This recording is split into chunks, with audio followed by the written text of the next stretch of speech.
El próximo 27 de agosto, Tulsa va a elegir a quien será su alcalde por los próximos años. Si usted no vota o vota, es importante que esté informado sobre las propuestas de los candidatos. En Qué Buena Tulsa tenemos hoy a la señora Karen Kate, quien busca ser la próxima alcaldesa de Tulsa, y le vamos a platicar cuáles son sus propuestas, principalmente enfocadas con la comunidad hispana.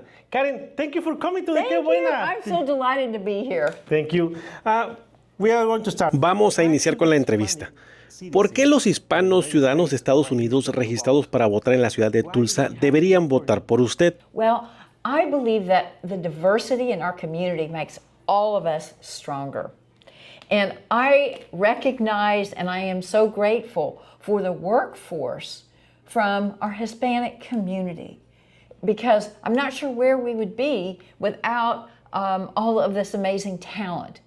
And so I'm really grateful for that. And I support, there's a group called Action Tulsa, and they have these IDs that they think would be helpful when somebody who doesn't speak English interacts with, say, police or, anybody working from the city, to help them. And so I'm very supportive of that, and I want to see that move forward. And I greatly appreciate all the investment in this community. And I work a lot on Route 66. And I love that we're doing more on the eastern edge and through your district. So I want to see more of that. And Plaza St. Cecilia. I think, we have these amazing small businesses and entrepreneurs. And it's going to help everybody in the immigrant community thrive in these businesses. And it matters. I mean, I am astonished every day at all the people who are working so hard and building their own businesses and being successful. So I really want to help support them. And the other thing for me, my husband and I, we go to Mexico a lot, and we absolutely love the culture. And so I want to see, the celebrations that we love when we're in Mexico. I want to see that here so the rest of the community can experience that. So anyway, I just think I'll be one of your best supporters for this side of the community, because I love this community. And what about the non-citizen, Hispanics who came here?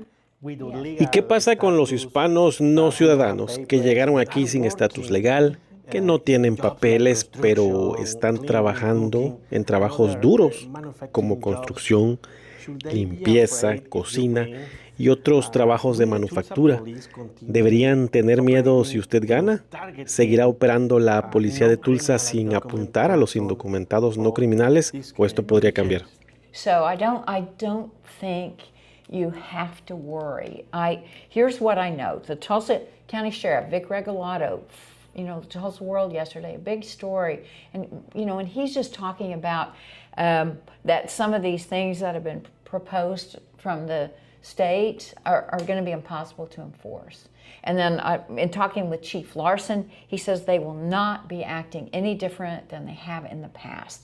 And I want to point these things out because I think this is important. He said if you are acting legally and not getting in trouble, getting a felony, you have nothing to worry about. There will not be random stops to check anybody.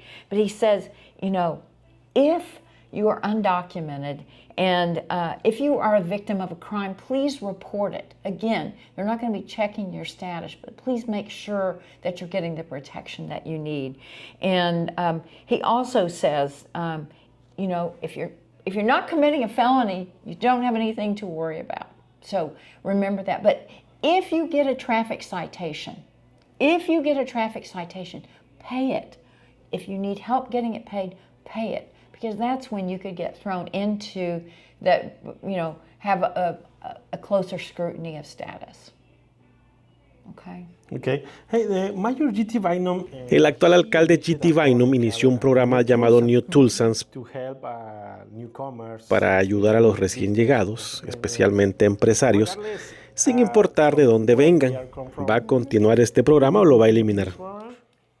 I think you already know the answer to that. Absolutely. I mean, I go back to these amazing entrepreneurs that are coming out of this community, and they're lifting all of us up in that process. So I would absolutely, I think that they're important to help our whole city thrive as we, continue to grow. So absolutely. ¿Cuáles son sus planes para abordar el aumento de la delincuencia? So right now we're 130 officers short. So I would like to do everything I can to help them recruit and retain officers.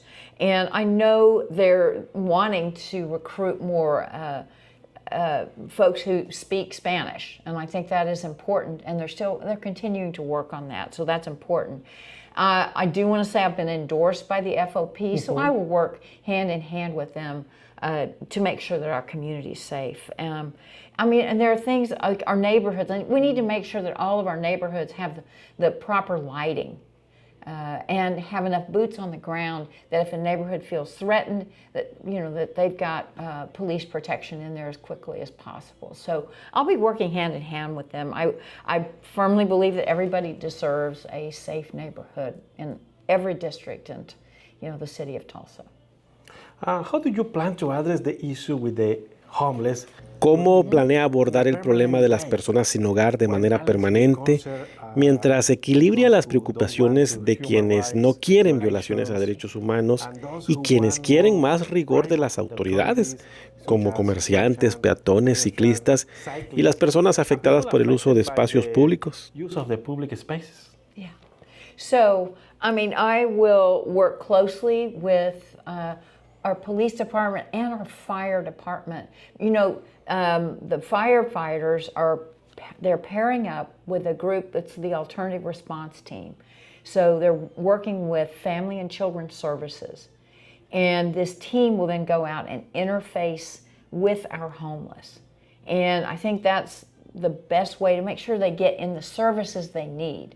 It doesn't do a lot of good to just throw them in jail or fines that they're never going to be able to pay. But getting them the services that they need. And I think we all recognize that there's a lot of mental health issues with many of our homeless, and getting them, the treatment they need. And we have a new 106-bed hospital, mental health hospital, coming out of the ground, and doors will be opening in 26. That's going to be a huge help.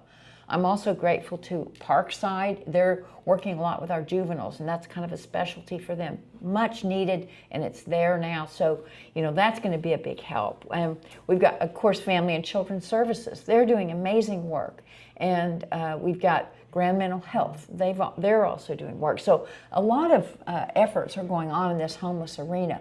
But one of the things that was going to be a top priority for me is fixing our permitting issues at City Hall. We have any number of people who are trying to build more affordable housing, Habitat for Humanity, those groups. By the time they get through all the permitting, the homes are no longer affordable because it takes too long, costs too much money. So we've got to fix that. We've got to make sure that our city is a partner to these developers. So that's a number one priority, and I will do everything that I can in that space to make sure that that is fixed very quickly. Now we are going to talk about the money. ¿Tiene planeado subir los impuestos o los impuestos actuales son suficientes para su plan de gobierno? No plans to raise taxes. And that's no plans to raise taxes. It's enough the money. Yes, and I think, obviously we have to be wise in how we're spending those taxes and make sure that, that our priorities are addressed in the way those dollars are being spent. So I certainly will be looking at that. ¿Es suficiente el dinero para contratar a los 130 nuevos oficiales de policía? So yes, this is what they're authorized for. So yes, but it's very difficult, and I know from working with our sheriff's department, it's I think for a lot of our law enforcement, it's just difficult because of some of the language nationally and some of the negativity that's out there. So I think it's really harder to recruit, but I think there are ways to, Tulsa's a great place to live, and I think when people come here and experience that, I think they're going to want to come here and work in all sorts of jobs, but I think being a policeman, I think they're going to want to come here when they visit our city. We just have to let them know how wonderful it is. And, and of course I do want to see more Spanish-speaking officers on the ground in this part of the community as well. Okay. ¿Hay algo más que le gustaría agregar a esta entrevista, Karen? Well, I'll just a little bit about myself. I love Tulsa, and I worked with the mayor years ago because our downtown was dead. So 20 years ago, nothing was happening downtown. And I was very interested in it. Took a group of people to Oklahoma City to look at what they were doing with their MAPS program, and came back here, and the mayor at the time had an opening, and I begged him for the job, and I got it. And I was able to work on what was called Vision 2025, and we built the BOK Arena, and we passed funds. It was a revolving fund so that we can invest in some of these old office buildings and turn them into apartments. And so now we have this amazing, vibrant downtown. And it's so much fun to go down there. And a lot of those dollars were dispersed throughout the community. So I'm really proud of that work. And then after that, one of the folks that I worked with, who was a county commissioner at the time, encouraged me to run for county commission. And then I did. And I've been doing that for 16 years. And I have worked well across party lines to get federal dollars to help fix our levees. And then our state legislature this spring also pitched in on that. I've worked in economic development to get an industrial park out of the ground in a very challenged census tract. And it's now thriving. I've worked on any number of projects, and I'm really proud of the work I've done these last 16 years. And I'm ready to go to work day one. I know all of our legislators.